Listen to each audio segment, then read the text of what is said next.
What's up, guys? My name is Trickey Dickey, and welcome back. Hold on. Huh? Big, dumb oven mitts for hands with no fingers? No arms? Or neck? Oh no. Simple, colorful graphics, don't tell me. Is this Rec Room? No!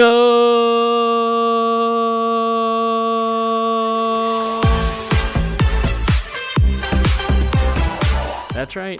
Welcome to a very special episode of Virtual Reviews where we are once again revisiting Rec Room because you asked for it. Alright, that's enough of that. Hey, did you know you can get the Premier Starter Pack for only $4.99?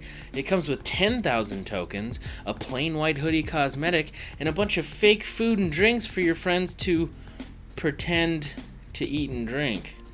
Holy cow! No, but seriously, I get this ad like every fucking time I load into the rec center. Like, I don't even feel this inundated with microtransactions when I play Warzone, for God's sake. Like, I understand the need to make money off your game, but if you just make a service that people enjoy, they're going to look for ways to support you. And since I'm jumping right into things that annoy me, stop reminding me every 5 seconds that I can look at my recent players and add them as friends. Take a look at how old my account is, and tell me that you don't think I know how to add friends. I know how to do it. If I wanted to do it, I would have been doing so. This also happens to be my first episode of Virtual Reviews since getting my Valve Index. So since apparently I'm starting this off with things that I'm complaining about, let's talk about some of the hardware things I experienced. For some reason, a lot of objects are held at a weird angle while using the Index controllers. The Steam page lists the Valve Index as a supported HMD, which is technically true. I've been playing the game on the Index, but I don't think anything was tweaked or modified for the new controllers. Not everything has been adjusted for the new hardware. The paddleball racket is at a drastically incorrect angle. The whips from Crescendo are almost unusable, and a lot of melee weapons are just kind of off and weird to use. Now, it's been a while since I've played or covered this game, so if I mention things that are new to me, please excuse me if they're pretty old. Again, I hadn't played or covered the game in like a year. So here we go.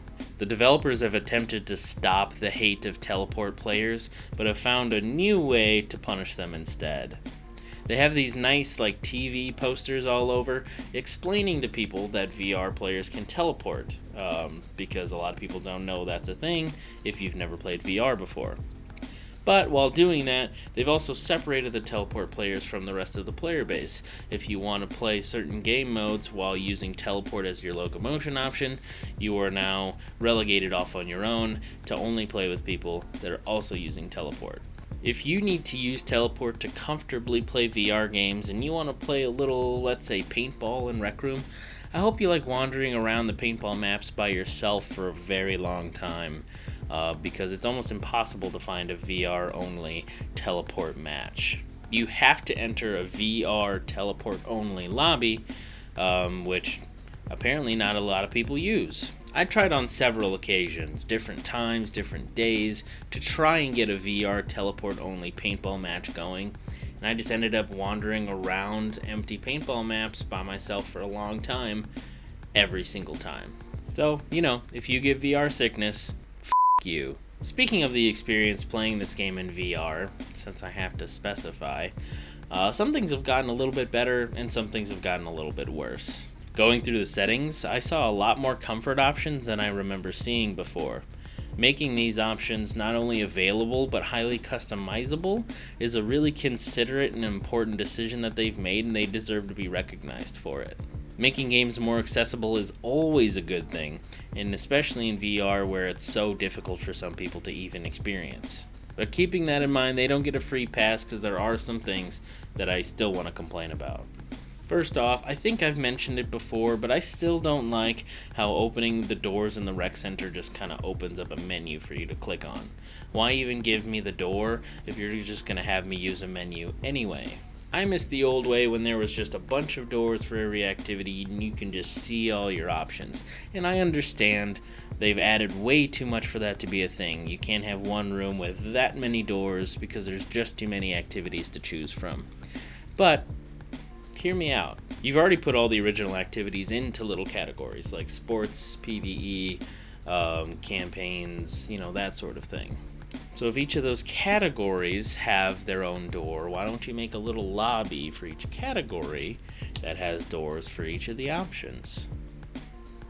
It seems like a relatively small addition that would go a long way in the ways of VR immersion.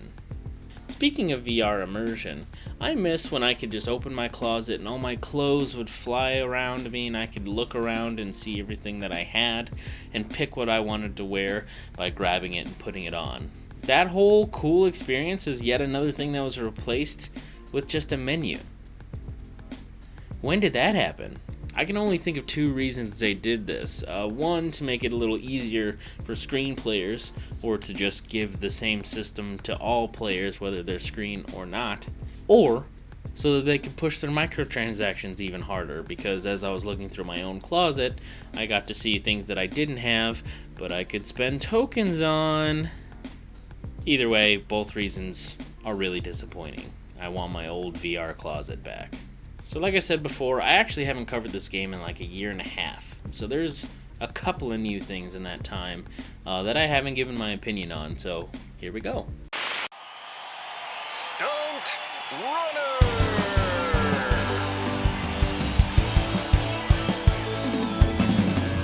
First off, do you guys remember Sprint Vector? I do. I was a big fan in the 5 minutes that game had a lifetime, so I figured that I would love Stunt Runner.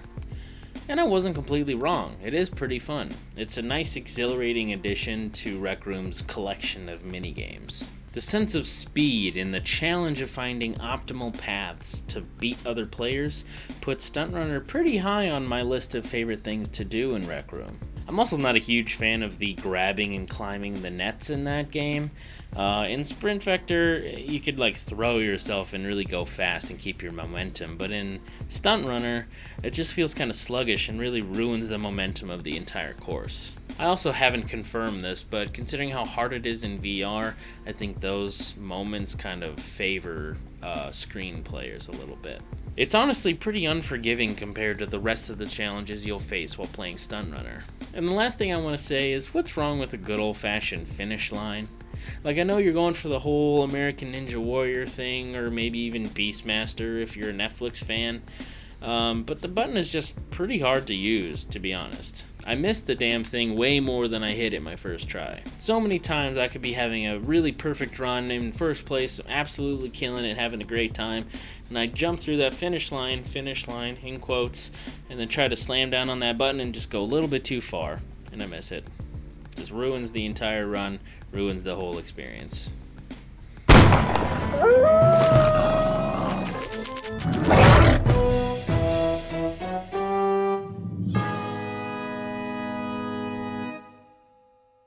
I'm pretty sure Crescendo of the Blood Moon is also new, at least new since my last episode of Virtual Reviews.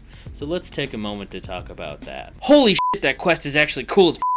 Honestly, the only complaint I had about this one is just the angle of the whips and some of the other weapons, like I already talked about with the index controllers. The only other thing I had in my notes about it was the length. Maybe I just don't play these quests very often, but this one felt super long. I got into a campaign with a couple other players, and they were, pretty serious. We had a good time.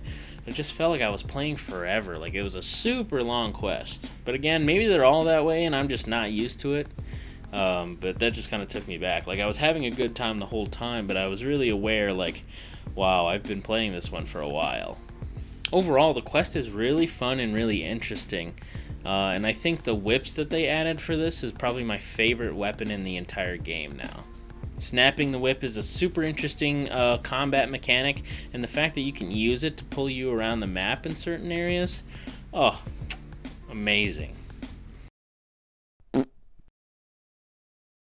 Ever since the booming popularity of Rocket League, tons of games have had to try and make an oversized soccer ball game mode. From Overwatch to most recently Fall Guys, this trend has really been making its rounds, and in my absence, Rec Room has also fallen victim to it. Honestly though, the overloaded Fall Guys servers handled soccer netcode better than Rec Room did. Yikes, this is pretty rough.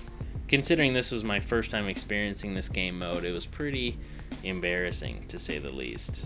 Unfortunately though, I don't think it would be much better with improved netcode. Anyway, something about the speed of yourself relative to the speed of the ball and just the size of the arena, like it just felt kind of off. Like, I don't know, they didn't get a lot of the ratios correct and it just felt not good. Like, even when you play Lucio Ball or the soccer game from Fall Guys, the name of which I never remember, like it still feels appropriately sized and the speed of everything is relative to each other. But in Rec Room, the ball seems way faster than the players, and the arena's not big enough for the size or speed of the ball, so it just feels weirdly off. It's a game mode I probably won't return to unless I hear there's some drastic changes about it. Now, before I wrap up, I did want to give a quick shout out to a community room that I actually liked. If you've seen my Rec Room videos in the past, you know that I'm not the biggest fan of these custom community-made rooms. Creative tools are really cool, and it's important that some games have them. It does make a nice creative outlet for a lot of people out there. It's just not really my thing. I don't use them pretty much ever, and I was never really a big fan of the stuff that people make with them, especially in Rec Room. For instance, I actually checked out an Animal Crossing custom room because I'm a big Animal Crossing fan, so it caught my eye, and I was like, you know what, I might as well. It might be kind of cool. But it just ended up kind of weird and creepy, like unsettling, you know? Like, all the characters are weird looking just because of the limitations of the tools you get in Rec Room, and there just wasn't really anything to do. You just kind of stood there, and it was quiet, and just kind of, like I said, it was unsettling and weird. I did, however, stumble into a pretty cool room called Checking In by somebody named V. Ricken. I hope I'm saying that right. If you want to check that out, I'm going to write it down in the description so you can see it properly. They also have a YouTube channel, apparently, so feel free to check that out if you want. This room, unlike pretty much anything I've ever seen, was really like cool and interesting, and it was very clear that it took a lot of work to make. So I want to give credit where credit's due. It was really well made. I highly recommend checking it out, so you should go check out Checking In. Look, I know I said I would wrap up, but I just want to say one more thing. Steam says that Rec Room is still in early access. Excuse me? This shit's been out for like 4 years, man. This better be really good when it comes out. If you've made it this far, thanks for watching me talk about Rec Room again. I have a few ideas for some Rec Room related content, so if this video outperforms everything on my channel, like Rec Room videos tend to do, I might just pull the trigger on some of that stuff and move on to that instead. Rec Room is clearly what YouTube wants me to focus on, so I might just do that. Now, if you're new here, please consider subscribing and ringing the bell to join my army of dicks. Also, if you have an idea for what my subscribers should be called, let me know, because that was not good. If you like this content, please let me know by clicking the like button, and if you have any suggestions on games I should cover in the future, put them down in the comment section. Thanks again, and I'll see you next time.